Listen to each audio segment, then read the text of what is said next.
الحكومة تجي من أولوياتها تخفيف الازدحام ووضع خطة مرورية وفتح طرق جديدة وغيرها من هالحكي اللي يضرب المواطن بنج وما يطب بشي بجيب الناس، لين أوعدك بالوعد وأزقيك يا مغبون.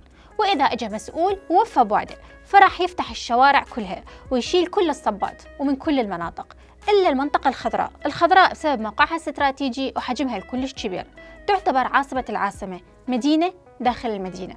إذا فتحت شوارعها على مدار اليوم راح تختصر أكثر من نصف الوقت اللي نقضيه بالسيارة وإحنا رايحين لجامعاتنا ودوائرنا وأشغالنا، لأن العراقي سودة عليه إذا ما راح يصرف وقت فأقل شي ساعتين 3 بالازدحام وكل يوم. جهود رئيس الوزراء مشكورة، شكوا بها لو مددت وقت فتح الخضراء.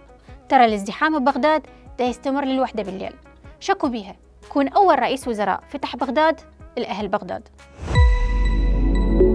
بلوبيري، المستقبل يصنعه المؤثرون.